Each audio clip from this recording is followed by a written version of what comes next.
Assalamualaikum warahmatullahi wabarakatuh. Apa kabar semuanya? Semoga Tuhan Yang Maha Esa selalu memberikan kesehatan dan memudahkan semua urusan kita. Amin ya robbal alamin.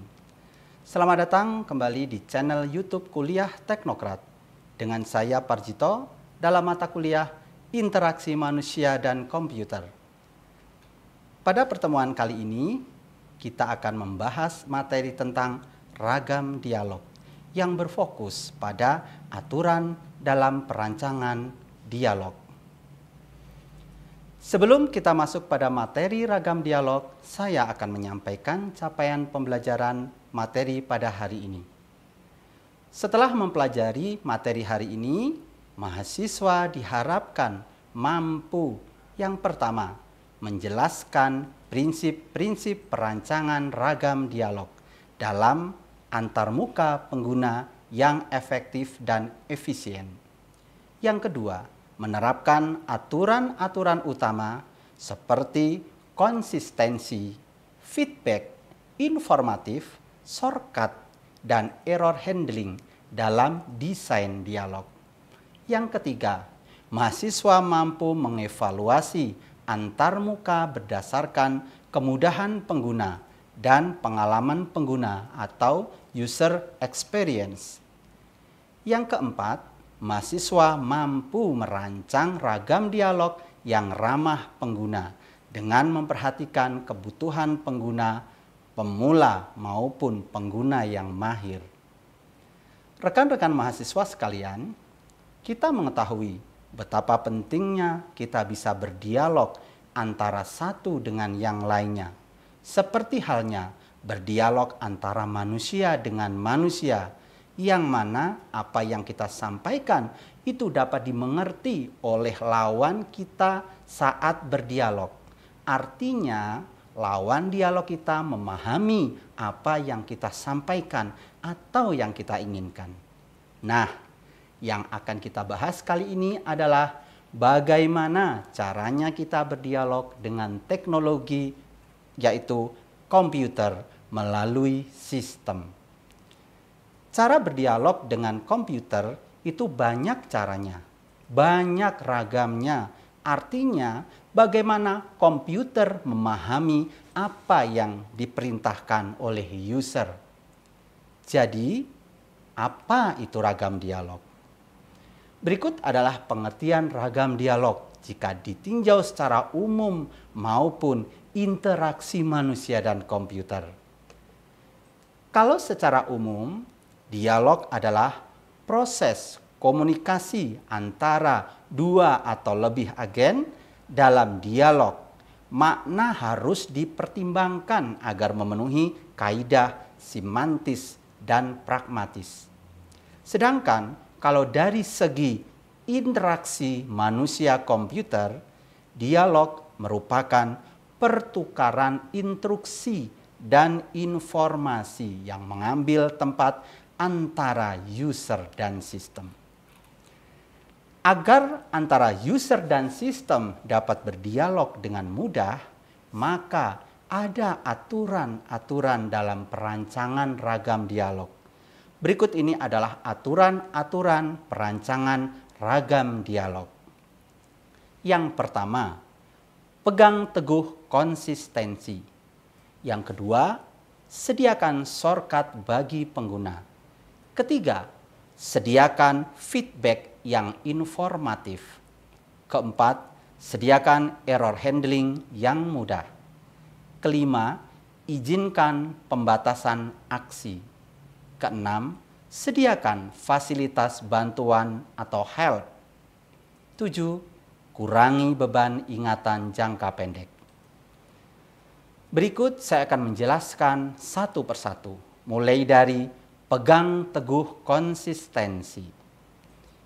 Kalimat pegang teguh konsistensi saat membuat ragam dialog merujuk pada pentingnya menjaga keselarasan dan keteraturan saat merancang dialog antarmuka atau interface dialog dalam konteks interaksi manusia dan komputer. Pegang teguh konsistensi artinya selalu menjaga agar hal-hal yang dibuat tetap seragam atau tidak berubah-ubah secara tidak perlu. Karena ragam dialog di sini berarti bentuk atau jenis interaksi antara pengguna dengan sistem. Misalnya, interaksi melalui tombol, melalui menu, melalui peringatan, melalui kontak dialog, dan lain sebagainya. Jadi, saat merancang berbagai bentuk interaksi antara pengguna dan sistem, seperti tombol, teks, notifikasi, kita harus menjaga agar semuanya konsisten, baik dari segi tata letak, warna, istilah, gaya bahasa, hingga alur interaksinya. Sebagai contoh pertama begini. Jika di satu bagian sistem kita menggunakan kata kirim, jangan tiba-tiba pakai submit di bagian yang lainnya. Harus konsisten. Yang kedua, contoh kedua nih. Jika tombol selalu berwarna biru untuk aksi utama, jangan ganti jadi warna hijau di halaman yang lain atau halaman tertentu tanpa alasan yang kuat. Contoh ketiga, jika pengguna terbiasa klik 2 kali. Nah, untuk membuka dokumen biasanya klik 2 kali. Jangan diubah menjadi klik hanya 1 kali di tempat lain. Jadi itu akan membingungkan orang atau user saat berinteraksi dengan sistem.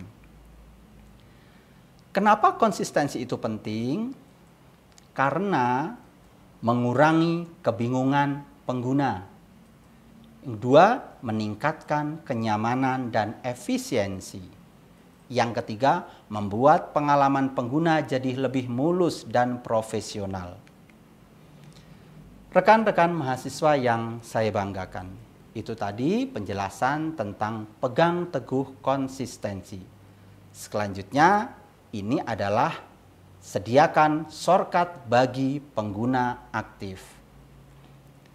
Berikan jalan pintas atau shortcut untuk pengguna yang sering atau mahir menggunakan sistem agar mereka tidak bisa melakukan tugas lebih cepat tanpa harus melalui langkah-langkah panjang. Maksudnya agar mereka itu bisa melakukan tugasnya, menyelesaikan tugasnya lebih cepat. Mengapa demikian? Karena dalam desain antarmuka, pengguna itu terbagi menjadi 2. Yang pertama, pengguna baru atau pemula. Pengguna baru di sini butuh panduan dan antarmuka yang jelas. Yang kedua, pengguna aktif atau pengguna yang berpengalaman.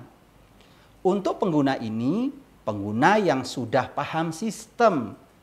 Jadi, pengguna ini ingin efisiensi dalam berdialog dengan sistem. Sistem bisa menanggapi kemauan dari pengguna, dapat merespon dengan cepat. Nah, shortcut ini dibuat untuk pengguna tipe kedua agar mereka bisa bekerja lebih cepat, tidak merasa terlambat karena harus klik-klik terlalu banyak. Untuk itu, disediakan shortcut bagi pengguna yang aktif. Mengapa demikian? Karena user yang bekerja dengan satu aplikasi seluruh waktunya akan menginginkan penghematan waktu dengan memanfaatkan shortcut. Yang kedua, user mulai hilang kesabaran dengan urutan menu panjang ketika mereka sudah tahu pasti apa yang akan mereka kerjakan. Yang ketiga, shortcut keys dapat mereduksi jumlah interaksi untuk tugas yang diberikan.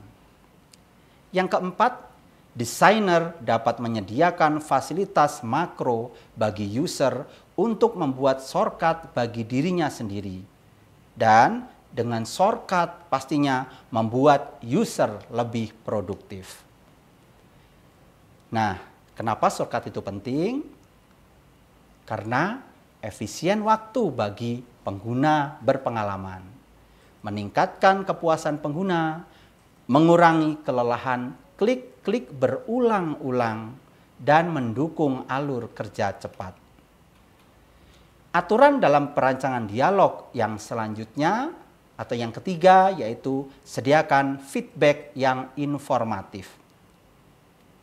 Maksudnya berikan tanggapan atau respon yang jelas dan bermanfaat kepada pengguna saat mereka berinteraksi dengan sistem, terutama saat mereka melakukan suatu aksi seperti entry data, klik tombol, upload file, dan lain sebagainya.